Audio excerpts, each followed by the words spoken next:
I just want to say welcome to our Bible study, our continuing Bible study. Every Sabbath, we are presenting some very important Bible principles. And on this occasion, we will be studying a very important topic. As you can see on the screen, parables are figures, and the subtitle being the parable of the 10 virgins.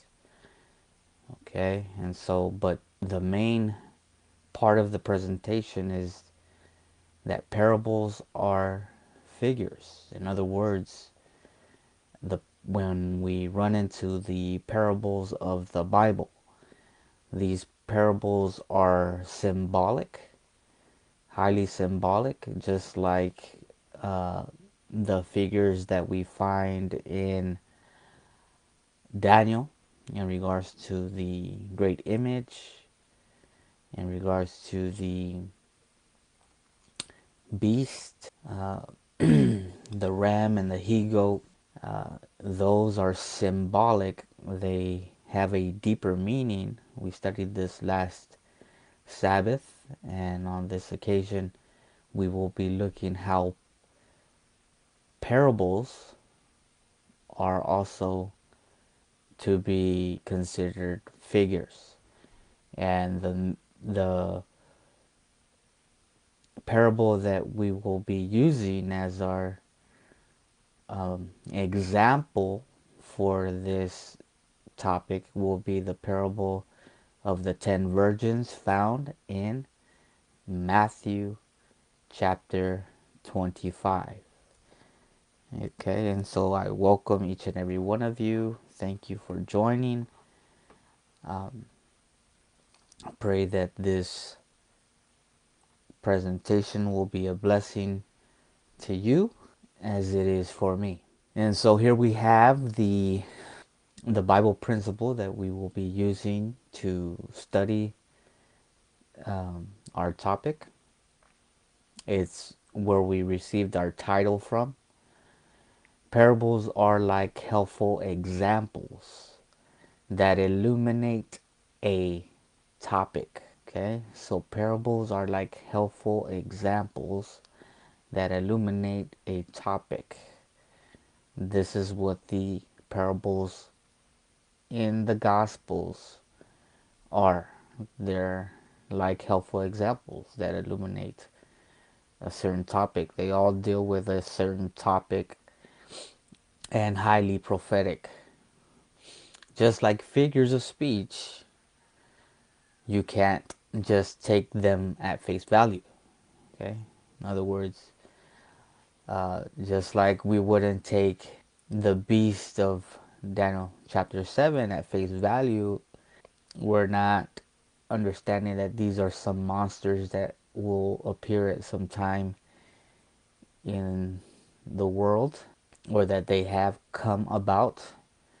We are not referring to them as these monsters that would be similar to what you would see in a Hollywood movie like Godzilla. These things are not what the Bible is teaching. They actually have a deeper meaning. Just like figures of speech, we don't take them at face value. It's not what you're actually hearing. It has a more profound meaning. And we're going to get into some examples on that here in a bit. Okay, so number one, you need to dig deeper into the context. Okay, and so when we talk about context, this is what you read in a text before and after. This is the context. Okay, so you need to be able to go back to the chapter before, or maybe even a chapter after. In this case, we'll just do before, because I believe we have enough with the chapter before to get some deeper insight, some information that is needed in order for us to understand Matthew chapter 25, the parable of the 10 virgins in this case. And so, number two, relevant biblical passages to truly understand what they mean. And so, this is another thing that we will also do. We will go to other passages of the Bible to find what the symbols within the parable, to know what they mean. Okay. Now, I have to say this ahead of time. There will be one or two things that we won't be able to find the meaning with the Bible, because these were actually events. Because some things can also represent events, like we saw in our previous Bible study. Okay, and so these things can represent events as well. So for those cases, we do have the history on how this parable was first fulfilled. And I say first because this parable, Matthew chapter 25, will be repeated. Okay? It will be repeated. This has become, or God has given us this pattern. Okay? It's a pattern for us because under the fourth angel's message, we see that there's going to follow a similar pattern. Okay, and so this is why it's important for us to understand this parable and know how it was first fulfilled. Okay, and so let us continue. This is the Bible principle. Now we will uh, plug this into our study. We're going to apply this Bible principle now. Okay, so here is the figures of speech. Okay, you've probably heard these two examples before. So just to make it very clear as to what we're referring to when we say it's a figure,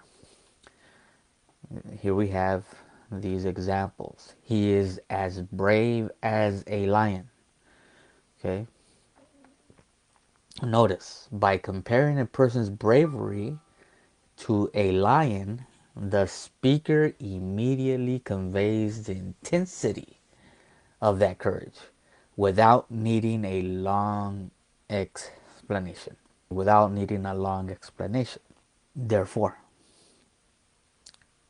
the figure of speech is not saying that the person is a lion, but that his bravery is compared to that of a lion. And when we think of this figure of speech, we can also think of Christ being the lion of the tribe of Judah. Okay? Figuratively, he is represented as the lion of the tribe of Judah. And we can see that Christ, as our big brother, is the pattern man that we should follow at all times. And he is, in this sense, also a lion. His bravery, he left heaven, became a man to die with the possibilities that he could have failed that mission. Praise be to God that he didn't, that he was successful in dying for the lost race. That's you and me. Okay? And so, in this sense, yes, Christ as well has the bravery of a lion. Notice the next figure of speech. Time is a thief. Time isn't really, or excuse me, time isn't literally a person stealing objects, but this metaphor. Okay, it says that word metaphor. A metaphor is a figurative meaning to it. So a metaphor is not something that is literal, it's figurative. Okay, so but this metaphor captures the feeling that time steals moments and years away from us before we realize it. Okay, so time can run from us. It can slip before we know it.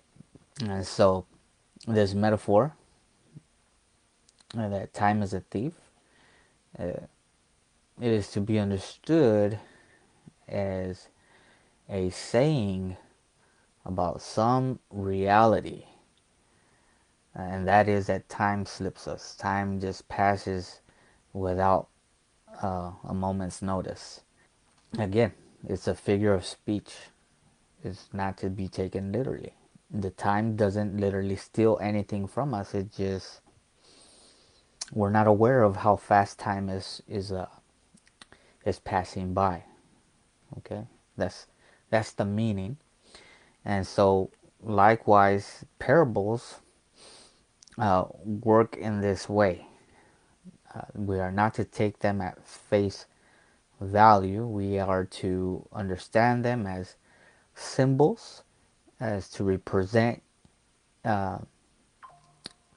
things that are to come to pass or that have come to pass. With Matthew chapter 25, again, this is something that will be repeated at the very end of time. And we're going to see how that is as we go through this chapter. And we are going to go through every verse. I believe it's 13 verses to gather all of these different figures. We're going to reveal them. But we need to take one other thing into consideration before we actually look at the texts that give us or unlock the figures in this parable. So notice Matthew 25 verse 1. Then shall the kingdom of heaven be likened unto, number 1, 10 virgins, which, number 2, took their lamps. Okay, these figures that we have numbers next to, these are the symbols that we're going to unlock. Okay, that's why I numbered them. I believe there's 10 if I'm not mistaken. So 10 virgins which took their lamps, and 3 went forth to, number 4, meet the bridegroom. And so right off the bat we have these 4 symbols, but we need to remember what the principle had said, that one thing that we need to do before we unlock those symbols through different passages, we need to go back to the context. The Bible principle sends us back to Matthew chapter 24. And we're not going to read all of Matthew 24. We're going to get right to the main theme that is found in Matthew 24, because this parable is referring to that main theme. And once we get to the main theme, we're going to see it very clearly. Then we will know with that context what this chapter is referring to. That main theme will give us insight as to how we are to interpret this parable. Okay, so let's go back to Matthew 24. This is Christ's prophetic message. Okay, and so we're fast forwarding all the way to verse 42. Notice this is the main theme found within Christ's prophetic message. Watch therefore, for ye know not what hour what hour your Lord doth come. Okay? So what's the main theme? The coming, the hour when the Lord comes, the second coming of Christ. This is the main theme with this verse on forward, and we're going to see it repeated a few times. This is because Christ is preparing our minds to receive the parable that comes after, the parable of the 10 virgins. Okay, so watch therefore, for ye know not what hour. Okay, so that word hour, the first thing that should come to mind is time. Time. If you're familiar with the first, second, and third angel's message, the first angel says it's an announcement that the hour of judgment is come. The hour of judgment is come. And just with that verse itself, in Revelation chapter 14, we should already have an idea as to what is being referred to here. It's talking about prophetic time. Prophetic time. And we'll talk a little bit more as we go forward on prophetic time. Okay, so for the Christ here is letting us know that we need to watch. We need to watch. We need to be watchful. Therefore, for ye know not what hour your Lord doth come. And it is not because Christ doesn't give us the information that we need to know about how he will come or the time of his coming. I believe these passages are letting us know that we need to make sure that our lives are in harmony with his in order for us to receive the information about that hour. About that hour. Okay? About the time prophecies that point to that coming. In this sense, it was the second coming of Christ that the message was based on. Continuing, verse 43, but know this, that if the good man of the house had known in what watch, so there is more than one watch, in what watch the thief would come, he would have watched and would not have suffered his house to be broken up. And so here we see a comparison. This is somewhat of a parable as well. There is a good man of the house. It says that if the good man of the house had known in what watch the thief would have come, and in this case, this coming is as a thief. Uh, the thief doesn't announce his coming, is what we should gather from this. He doesn't announce his coming. He comes at a time that you know not. Okay? So the good man of the house had known at what watch the thief would come, he would have watched and would not have suffered his house to be broken up. Okay, and so the house here to be broken up means that it is now a divided house. It is now a divided house. And you can think of when Christ said, I think not that I have come to bring peace on earth. Nay, I come not to bring peace, but a sword. That sword is to divide. Divide. And we're going to see this in the parable. This will be plainly seen in the parable of the 10 virgins. But again, the main thesis, the main subject that is being given us through the context is the second coming of Christ and how he would come as a thief for some. Okay? He would come as a thief. 44. Therefore, therefore, be ye also ready. And so Christ here is saying that we need to be ready for it. Okay, so this is what it was meant when he said, watch. Watch therefore. Okay, therefore, be ye also ready, for in such an hour, there it is again, hour is time, hour is, in this sense, is time prophecy. As ye think not, the Son of Man cometh. Okay, so the watchfulness that Christ is telling us to be ready, or to, that is to prepare us for that coming.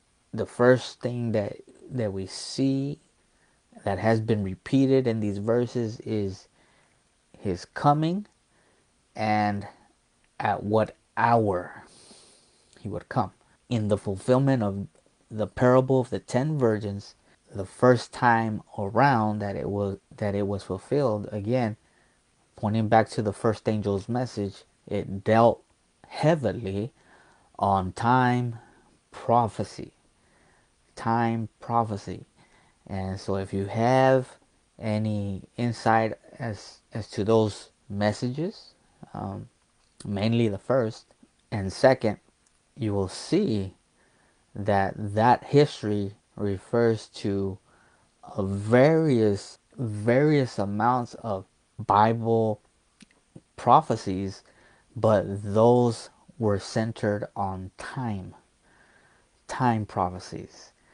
And it wasn't just the 2,300 days that were being referenced there. That is just a fraction of what the actual message was. Okay?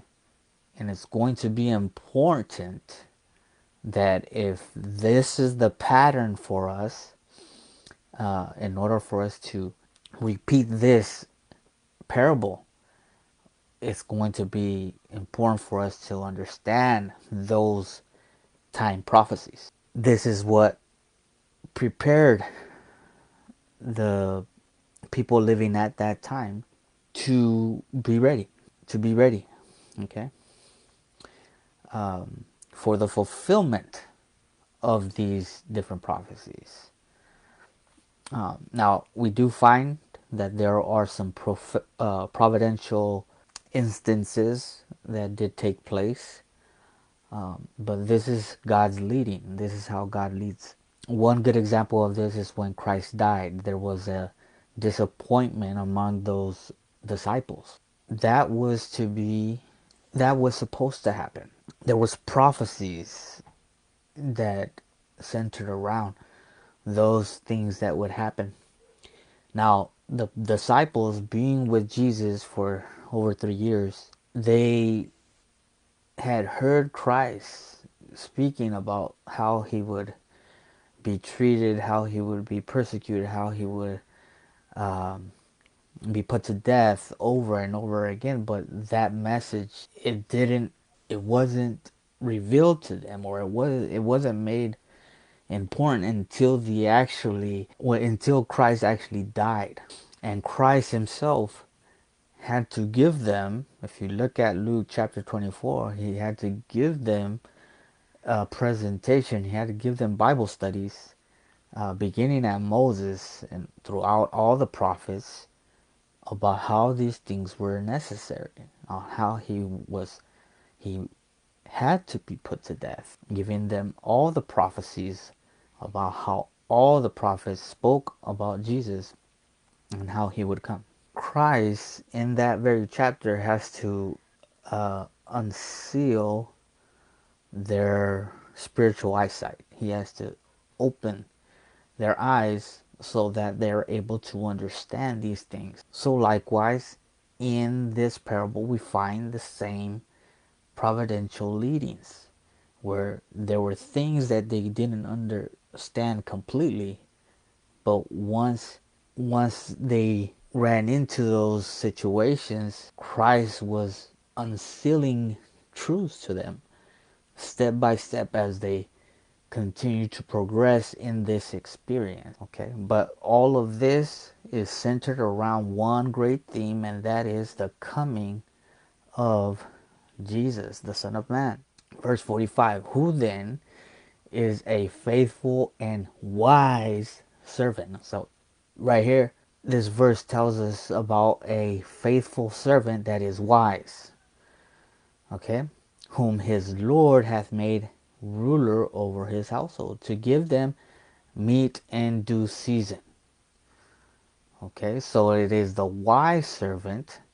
He's faithful, okay, which means that he has a relationship with the Lord. And this is why he is able to be ruler over his household, to give them meat in due season. Another term that can be used here is present truth.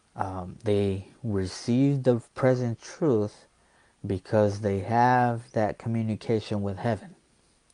And Christ reveals to them the meat that they are to give at the appointed time. Verses 46 and 47. Blessed is that servant whom his Lord when he cometh shall find so doing.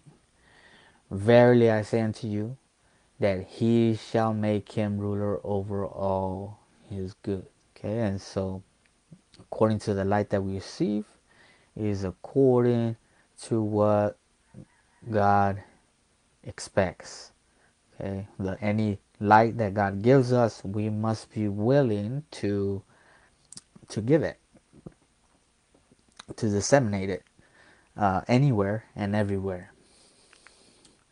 Verse 48, but and if that evil servant, okay, so we saw the good servant, the wise servant, now here we have a evil servant, and we can also say that this servant is a foolish servant.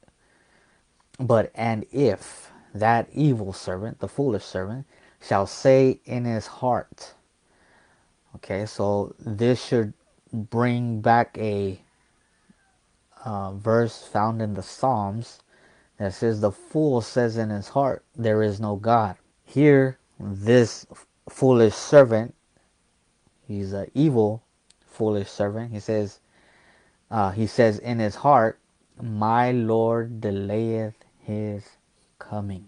Okay, and so there will be two types of classes. Again, the house will be divided. And when we talk about a house being divided, is when the truth is being presented and there becomes two, that message, that present truth message divides the house. And now you have the wise, those that receive the message, and then you have the foolish that receive not the message. They say this in their heart, the Lord delayeth his coming. And that is what we shall see in the parable of the 10 virgins. Okay? Those that did not receive the message, they had this attitude. The Lord delayeth, my Lord delayeth his coming. Okay? So they don't believe it. They are faithless. And for this, we see the result. And shall begin to smite his fellow servants and to eat and drink with the drunken. Okay, and so his actions show that he does not have faith. He begins to abuse not so much physically, you can say, but begins to fight against the message. And to eat and drink with the drunken, well, this should remind us of Babylon, that uh, woman with the that is drunken with the blood of the saints. That cup in her hand full of abominations represent false doctrines as well. Okay, this side of 1844, we recognize all of the different aspects of Babylon. But back then, when this parable was first fulfilled, there was two classes: those that believed the message and received it and disseminated it, and those that rejected the message. And so notice that they begin to reject the truth and they receive falsehoods. They are drunk with the wine of Babylon. Matthew 24:50, the Lord of that servant shall come in a day when he looketh not for him. Okay, so notice this servant, this evil servant, the foolish, it says that in a day when he looketh not for him. So he's not even looking. He's not even doing his due diligence. He's not studying to show himself approved. He is slacking, just taking it easy. Okay. And then it continues to say, and in an hour, there it is. Again, that word hour that he is not aware of.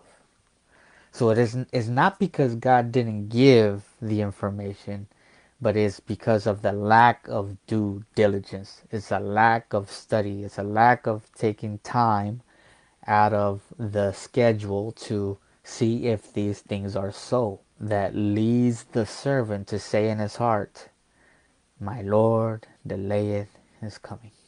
Okay. 51, and shall cut him asunder.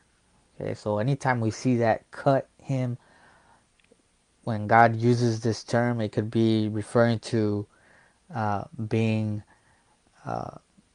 annihilated. His life is taken.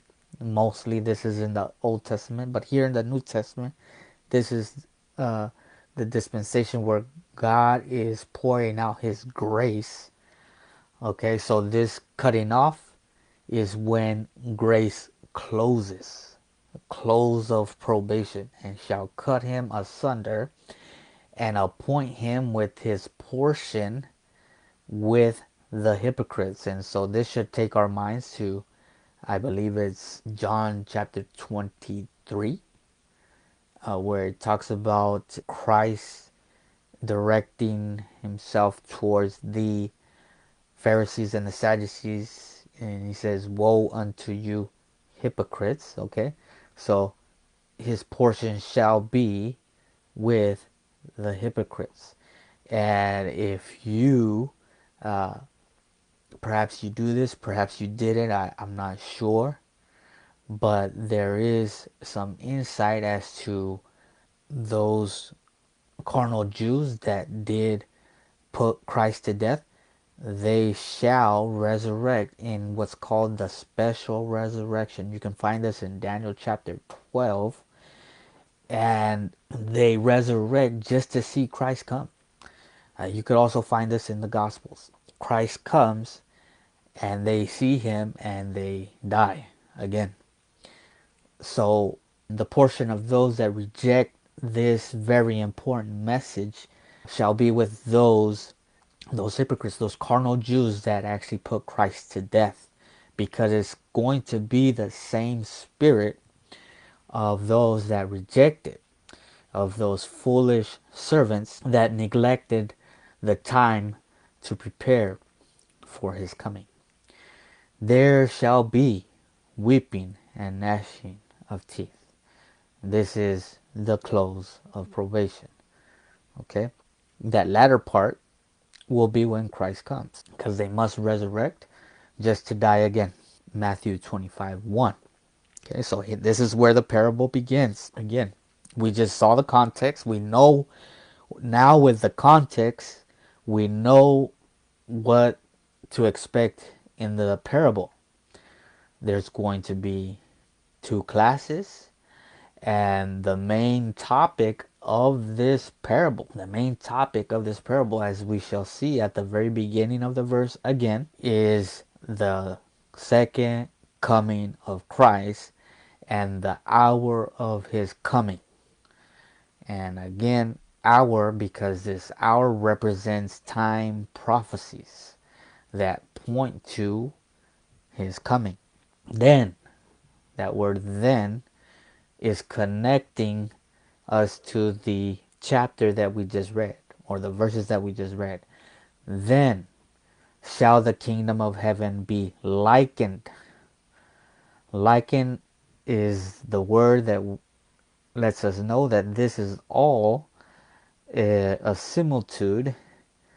It represents what we just read in chapter 24.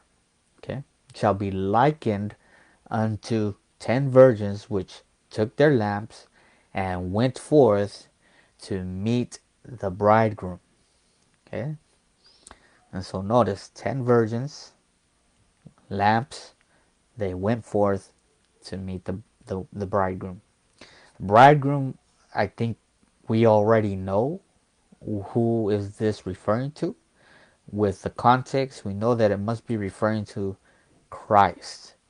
Okay, Christ, and he's the bridegroom, so that means that there is a marriage, and we're going to see this. We're going to unlock these different symbols. Verse 2, and 5 of them were wise. There it is. These are the the wise that we just saw.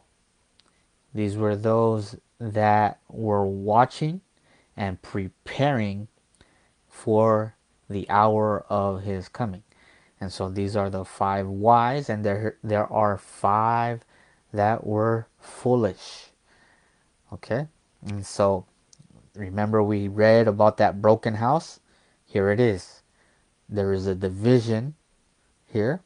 There's 10 virgins, but there are 5 wise and 5 foolish. 5 receive the message, 5 do not. The 5 foolish say in their heart, my Lord delayeth his coming.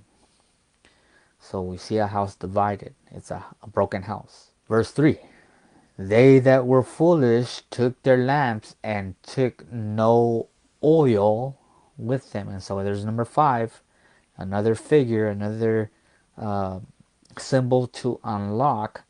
And we're going to see this with the scriptures. Verse 4, but the wise took oil in their vessels with their lamps. Okay, so the wise had an extra amount of oil. They took extra oil with their lamps. So they were prepared. They were prepared for, in the case of running out of oil, because if they don't have oil, they don't have lamps. And that lamp needed to continually burn throughout the night as they went to meet the bridegroom. While the bridegroom tarried, number 6, that's another, this here, as we mentioned at the very beginning, is an event. It's an event, but we do have a Bible text to connect to. Okay, it's going to connect us to a Bible verse, and we're going to see that Bible verse being fulfilled under this parable. They all, number 7, slumbered and slept. So we need to unlock that as well. What is it referring to? And at number 8, midnight. Now this is one that is also an event, but it's an event that can only be interpreted through history. The first time this parable was fulfilled, we need to go back to see what happened, to see the event. And this is how we're going to interpret this symbol. At midnight, there was a cry made. Behold, the bridegroom cometh. Go ye out to meet him. Okay, so there's a cry, so we know this has to do with a message. Anytime we see that a cry is being made, this is a message. Okay, so we have an idea, but we still need to know how this symbol is interpreted through history. So we have to look at the history of the first time this was fulfilled to know what it's referring to. The bridegroom cometh, go ye out to meet him. Verse 7. Then all those virgins arose. Okay, so that midnight cry that was given was the cause of them, caused them to awake out of that slumber. Then all those virgins arose and trimmed their lamps. And those that had the extra oil were able to trim their lamps. Verse 8, and the foolish said unto the wise, give us of your oil, for our lamps are gone out. Our lamps are gone out. See, they did not prepare. And so their lamps are gone out. They do not have any light for their feet during this time period. And so this is why they are foolish virgins. They must have rejected the message. They said in their heart, my Lord delayeth his coming. But the wise answered, saying, not so, lest there be not enough for us and you. But go ye rather to them that sell and buy for yourselves. You see, this oil, this symbol of the oil, it can't be transferred from one individual to the other. It must represent a personal experience that one has. And so the wise tell the foolish, you need to go buy it from those that sell. And as they went, these foolish virgins, and while they went to buy, the bridegroom came, and they that were ready, notice right here, it's very clear that they were ready, went in with him to, number 9, the marriage. So we need to unlock what the marriage is. And the number 10, door was shut. So we see there's a shut door. Okay. The shut door should be very easy, but it should remind us of chapter 24, the very end. Talked about how that foolish servant was cut asunder, meaning that his probation was closed. And that is what we are referring to here. And we're going to see this was also an event that needs to be defined in history. That's how we're going to find what this is referring to. And now let us finish the chapter off. We have 3 more verses to go, and then we're going to look at the verses that unlock the symbols. And for those verses, or for those symbols that don't have another verse, we need to look at the history. Okay, so that's what we'll do, and then we'll close this presentation, but we're getting close to the end. Afterward came also the other virgins, saying, Lord, Lord, open to. Okay, so notice these foolish virgins, they are calling Jesus Lord. So they profess to be believers. They do claim to believe in Christ, but they are not inside. So this means that they weren't ready. They weren't ready. And so for this, they are left out. Okay, the door of probation closed on them because they weren't ready, and they rejected the message. But he answered and said, verily I say unto you, I know you not. I know you not. This is very intense to have these words said to you being a professed Christian. May the Lord find us when He comes, being on the right side, being among the wise band of virgins, because this will be repeated. But in order for us to know how this will be repeated, we must know how it was once already fulfilled. How was this already fulfilled? He said to them, I know ye not. Watch therefore, for ye know neither the day nor the hour wherein the Son of Man cometh. And the parable closes with this verse. Now, these verses right here take place after October 22nd, 1844, because those wise virgins that made themselves ready entered. Okay? They entered in through the open door that the Lord opened for them. But these foolish virgins didn't have that same experience. They actually rejected the message, and here they are trying to convince the Lord to open the door for them. But Christ said to them, I know you not. This must mean that they had not that genuine relationship with Him. And He only allowed the wise virgins to enter because they did have that genuine experience. And they rejected not the message. Because of this, they have that relationship with Him, and the Lord knows them, and they know the Lord. But this is not so with the foolish. The foolish virgins, Christ said of them, I know you not. And this should remind us of John chapter 17, verse 3. This is life eternal, that they might know thee, the only true God, and Jesus Christ, whom thou hast sent. See, these are they that actually know Him. And they that know Him, and Christ knows them as well. This is why they had that door open for them. Now we're going to do the interpretation of the symbols. Notice the first symbol or figure that we found was the 10 virgins. Okay? Jeremiah 31:21, set thee up waymarks, make thee high heaps, turn again, O virgin of Israel.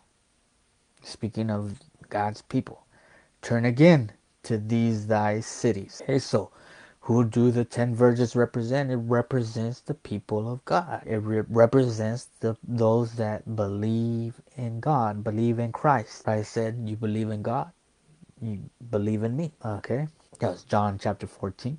Here we can see very clearly that these 10 virgins represent the divided house of God's people. People of God are represented as virgin. And again, they're divided because of the message that came. That message we know, as it's very clear in Matthew chapter 24. In that prophetic message, He presses upon our minds that He was to come and that we were to watch and wait. But for those that were alive at that time, we know, if you look into history, there was a great revival. Great revival. It was called the Great Advent Movement, where through God's servants and William Miller at the head of that movement at the beginning, it didn't end with him, but God used him mightily to give this message. Which message? The message of the second coming of Christ. The message of the second coming of Christ. This was the message that William Miller gave and his associate. And these are they that are represented as the wise. They are giving the message. They are proclaiming the second imminent coming of Jesus. Now, what was it that William Miller what was the main topics that William Miller would speak on. It was the prophetic periods. The prophetic periods. These prophetic periods were not just one or two. Okay, and we don't even have the time to go over it here at this moment. But each and every one of those prophetic periods were the message that spoke to the people, that melted hearts at that time, to stir them up to prepare for the imminent coming of Jesus. Each and every one of those prophetic periods. Okay, so if anyone ever says to you that 25:20 seven times is not an actual prophetic, that person is being led of the enemy to distract you, to cause you to give up the faith. That is, if you are a believer in it already. If not, then study it. Study it and see it for yourself. You need to understand this for yourself. Again, this message needs to be understood in all its bearings. We're talking about the parable of the 10 virgins. It must be understood, and we must understand how it was first fulfilled in order for us to understand how it will be fulfilled again. Each and every one of those prophetic periods that were taught by Miller and his associates are truth for us today. You can bet your life on it. I will bet my life on it because I know it to be the truth. Number two, took their lamps. Okay, so what does the lamp mean? Here we have Psalm 119, 105. Thy word is a lamp unto my feet and a light unto my path. Each and every one of those virgins had the word at uh, it was accessible to them, and they were also able to study these things out for themselves. All of them at some point or another had the experience of being able to see that these things are true, that the things that were being preached by Miller and his associates are true. They held to that belief for a good while until they divided. Okay, they went forth. This is an event. Daniel 12:4. But thou, O Daniel, shut up the words and seal the book, even to the time of the end. Okay, so at the time of the end, this is when they went forth. So what's the time of the end? According to Daniel chapter 12, the time of the end is the 1260, 1260 days. These are prophetic days. Okay, and it begins at the time when the little horn comes to his end. He receives a deadly wound. This was the time of the end, 1798. Okay, so from 538, when the little horn began to persecute God's people, all the way down to 1798, when the little horn receives a deadly wound. France takes the Pope captive. He walks in unopposed, and there is a deadly wound upon the papacy. Okay, this is the time of the end. From this time forward, this is when the virgins go forth. They begin to study, they begin to open and understand the prophecies of Daniel and the Revelation. And this was the experience of those Millerites. They understood because they had angels speaking to them, giving them the truths found in the time prophecies. Again, and I need to emphasize, each and every one. The 6,000 years, the 2520, the 2300 days, the 1260. 1290, 1335, all of these time prophecies, the 2450, the 2000 years of Hosea, each and every pillar, each and every pin needs to be understood by each and every one of us today. It matters not that certain pioneers under the third angel's message rejected the 2520. That was already prophesied as well. Ellen White lets us know that there would be confusion among some of those leaders that would come in at a later time. That she lets us know that James White was not able to publish in the review for a certain amount of time because he was sick. His mind was not fit to write. Okay, so I mean, if we want to really argue this point, we're gonna have to do better than Babylon. Babylon rejected the message, and it's basically the same message that is being given to support this idea that the 2520 is not true. Okay, that you're basically repeating the same thing that Babylon did, and that was blown out the water by the Millerites. Apollo's Hell, in his book, the manual, the Second Advent manual, makes it very clear that they really they have no argument. So you need to study these things for yourself. This is the truth. You can read throughout the writings of Miss White, and she makes it very clear that the prophetic periods contain no error, not one. Okay, so that idea needs to be put away. It's either she's right and the Spirit of God used her to make things very plain to us in regards to what's error or what's truth, or she is, according to those that reject these messages by Miller and the Millerites, then it's actually a false movement. Okay, and you need to leave this church. You need to give up the faith, the Seventh Day Adventist faith, the true faith. Okay, not this modern foolishness that is being taught today.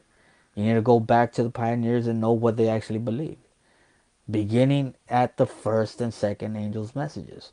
This is how we get to the third. There is no third angel's message unless we have the first and second. And we need to be giving the right message. If we're not giving that message, Miss White says that we should have nothing to do with this, with these messages. We need to just leave, become a Baptist, become something else. You'll end up at that, because that's where, evidently, that's where those people that reject this message will end up. You will end up there in Babylon at some point or another. I mean, and I can mention some names, but there's no point in that. We're gonna go forward in the affirmative, giving, repeating the messages that God has given us in the early part of the movement. The first and second angel's message must be repeated and must be understood in order to really understand the third and then the loud cry of the third angel's message. Just Revelation 18. There is no understanding Revelation 18 unless you understand the first, second, and third. And too many are in a tunnel vision with the third angel's message, specifically the Godhead, the one true God. And I love that message. I love to hear it. I'll receive it from those that are centered in that message. But if you don't have the first and second, then you can't progress. That'll be your bread and butter all the way until Christ comes. But if you have not the first and second angel's message, Ellen White makes it clear at some point you will give up that message. I'm talking about the third. Satan knows where to keep people in order for them to be lost when Christ comes, before Christ comes. When probation closes, if you have not the right message, God won't be able to use it because you either don't know the message or you rejected that message. On what side would you be? This is what we are learning about the parable of the 10 virgins. You're on one side or the other. To know just one part of the message, it will not be enough. It will not be enough. You will have to have all three messages, and God is will be preparing us to receive the fourth, and the fourth has already been fulfilled as well. I'm just going over this as a basic Bible study to understand this principle. We're talking about the basic. Okay? So they went forth at the time of the end. This is when God increases their knowledge as they run to and fro with that message. Which message? The message of the second coming of Christ through the time prophecies. The hour of his judgment is come. That hour represents time. And it's not just referring to Daniel chapter 8:14. It's not just referring to Daniel and the 1260. It is talking about all of the prophetic periods, beginning at Moses. Number 4, meet the bridegroom. The context is very clear. The Son of Man is Jesus Christ. Okay, so he's the bridegroom. He's going to get married. When does he get married? At the end of the prophetic period. October 22nd, 1844. Christ enters into covenant with God. And at that point, he's in a marriage procession. He's receiving the kingdom. This is why we are living in the antitypical day of atonement. Since that time, he's receiving the kingdom. I already gave you the answer to what the marriage is. Okay, but we still have one more thing to see on that. Now, what is the oil? 1 Samuel 16:13. Then Samuel took the horn of oil and anointed him in the midst of his brethren. And the Spirit of the Lord came upon David from that day forward. So Samuel rose up and went to Ramah. So from the point that Samuel anoints David, David's life is changed. From that day forward, the Spirit of the Lord is upon David. It is through the Spirit of the Lord that David has a experience like none other. We could read about this all throughout his life.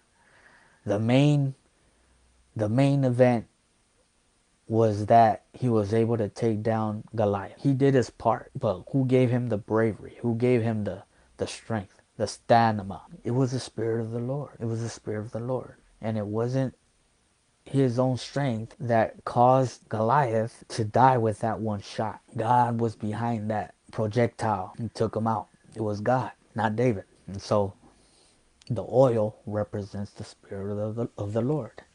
They have an experience like no other. This is what happened that time period under the first angel's message. They have an experience like no other. Blessed are they that waiteth. That was because they were in an experience like no other, as we will continue to see. They tarried. What is that referring to?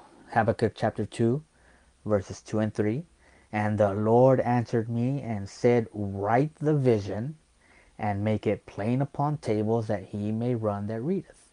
In May 1842, the Lord inspired these men, Paulo Hale, Charles Smith, to write a pictorial or draw on a pictorial chart containing the figures and prophecies, the time prophecies that they were teaching the people. This was to be like a PowerPoint message for them at that time, kind of like what we're doing here.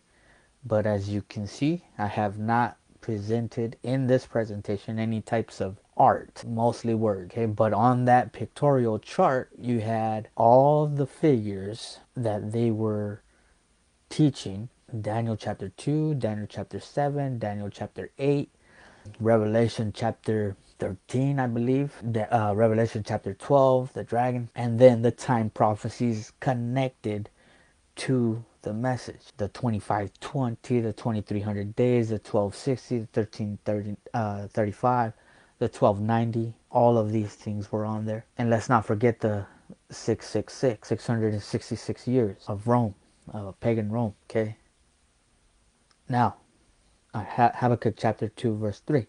For the vision is yet for an appointed time. It's an appointed time when this would be fulfilled. But at the end it shall speak and not lie. Though it tarry, wait for it. Okay, so there's that tarrying time. Wait for it, because it will surely come. It will not tarry. So there was an apparent tarrying time. This was called also the first disappointment. And from this point forward is when the split takes place. Excuse me. They all slumbered and slept. Romans chapter 11 verse 8. According as it is written, God hath given them the spirit of slumber, eyes that they should not see, and ears that they should not hear, unto this day. And so this is referring to the carnal Jews that had not ears to hear, they had not eyes to see. They were basically going about their business. They cared not about the realities of the message. They gave up the faith. Midnight. Now this is a very important one, and this is the one that we refer to as being an event in history. Okay, so we're gonna look at the first. We want to know what is meant by the midnight cry here. And then we're going to get into the historical fact that is given to us by Joseph Bates. Notice midnight. There was a cry made. When the cry or message was given at midnight, one day is equal to 1 year. Okay? And there are 12 months in a year. Then a night is 6 months. From April 19, 1844 to July 20, 1844 are 3 months. This would represent midnight in prophetic time. Okay? And so from April 19, 1844 all the way down to October 22nd, 1844 were 6 months. We're 6 months. So we're talking about the very middle center part of that time frame, which would land July 20, 1844. Okay, so at that time there was a cry at midnight. This is the fulfillment of this parable. This message was given. Who gave it? Samuel Snow. The midnight cry. Okay, the true midnight cry, actually. You can look that up. That article is still available for us in Adventist archives. Different. If you have the Ellen White app with Pioneer Writings, you can look for it there. It's called The True Midnight Cry by Samuel Sheffield Snow. You will see that his message was correcting the reckoning of the time prophecies, and in connection with the types that we find in the books of Moses, these feasts that were also fulfilled from the time that Christ died, which would be the Passover, all the way down to the Day of Atonement, which was fulfilled October 22nd, 1844. This is our faith. This is what we believe. This is the passage by Joseph Bates, which gives us the history on the midnight cry.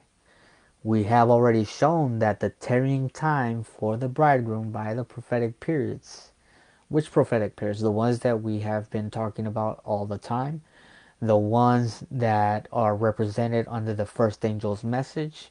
The ones that contain no error whatsoever. Okay?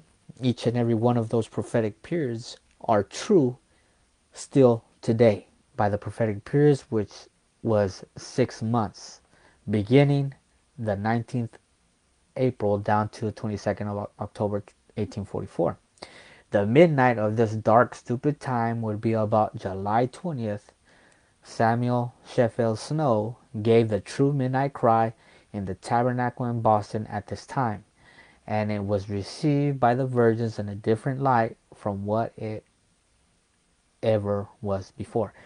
And so if you continue to read, Samuel Sheffield Snow was trying to give this message before the appropriate time, and it made no effect upon those people that he had spoken to, uh, because it wasn't time for that message to be given. But once the time came, once July 20th arrived, this would be the midnight according to the uh, prophetic timeline. Then, it was only then that the virgins would receive the light in a way that the way it wasn't received before. The marriage, Revelation 21:2. And I, John, saw the holy city, New Jerusalem, coming down from God out of heaven, prepared as a bride adorned for her husband. And so here we have, uh, we already saw that the bridegroom is Jesus Christ. And so October 22nd, 1844, the procession begins, the marriage procession in heaven. Christ is receiving the kingdom. He is marrying his bride, which is the New Jerusalem. Okay? In prophecy, and this has to be made very clear, in prophecy, the bride represents the New Jerusalem. I know that outside of prophecy, we're talking about outside of the prophetic message, we have the other interpretation that says that the bride of Christ is the church, and we have always held that understanding, but we must be able to distinguish one from the other. In prophecy, the bride is the New Jerusalem. Verse 7, let us be glad and rejoice and give honor to him, for the marriage of the Lamb is come, and his wife had made herself ready. And so this would be when the marriage is complete, and at this time they receive the kingdom. If you recall Daniel chapter 2, that great image, the stone that smites the image, that is when Christ comes, and he has at that time received the kingdom. He is married. The 10th and last symbol or figure, the shut door. I was shown, and this is Ellen White giving us the facts, and this was written 1883, about 40, close to 40 years after. I think it's 39.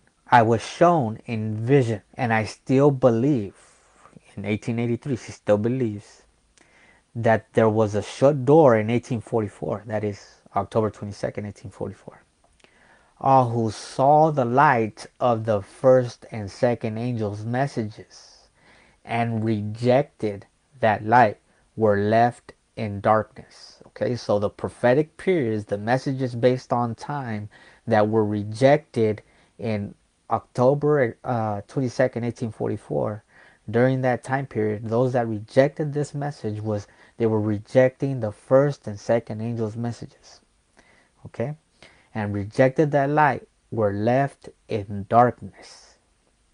And those who accepted it and received the Holy Spirit, which attended the proclamation of the message from heaven, and who afterward renounced their faith. So there was those that rejected it right away, and there were those that accepted it and then later renounced it and pronounced their experience a delusion, thereby rejected the Spirit of God, and it no longer pleaded with them. And when God no longer pleads for you, this is the close of probation. You do not have a chance at eternal life after that. You can think of Saul, who was chosen to be king. There came a time that God did not speak to him at all. His probation was closed. He was alive but dead at the same time because he rejected God's message. He did not receive the instructions given to him by the prophet, and therefore he lost his salvation. And so likewise, those that reject the first and second angel's messages, we're talking about the time prophecies that dealt with the second coming of Christ, okay, found in the Old Testament and New Testament, the books of Daniel and Revelation. Those messages that were rejected under the first angel's message either were rejected right away or accepted and then rejected. Those individuals, those foolish virgins, lost their salvation at that time. This is not referring to people that had never heard the message. If you have not heard the message, then you have not rejected the message. If you have not understood the message, then you have not rejected the message. But if you have heard the message and have come to understand the message, and if you at one point reject the message, then you are placed in the same place. You are placed with these, like it said in chapter 24, you will be placed among those hypocrites and will come up in the special resurrection just to see Christ come, because you rejected the message of his coming, and your attitude towards him was just as fierce as those carnal Jews that put him on the cross. I pray and I hope that none of us will be found there. I pray that we will receive each and every message. The first that was fulfilled under the Millerite time period. Please go back and study those books. Anything that was not part of that message will be found under the third angel's message, because the message does advance. There is more truth to be found after 1844, October 22nd specifically. The Father and Son was that message that was given to them, and later on from there the message against Babylon is made. J.N. Andrews specifically gives a very profound message on the fall of Babylon, describing the different heresies and false doctrines. But again, this is all after 1844. Okay, this is under the third angel's message. The first and second angel's message were based on time. Ellen White makes this very, very clear. We need to study this. We need to understand this in order to receive the loud cry of the fourth angel or the third angel and give that message to others. By God's grace, we will continue to study these different principles to make this truth as clear and plain as possible. Thank you for being with us. We pray that the Spirit of God bless you on this Sabbath day. And we look forward to another day where we're able to study these things and understand them. May God help us.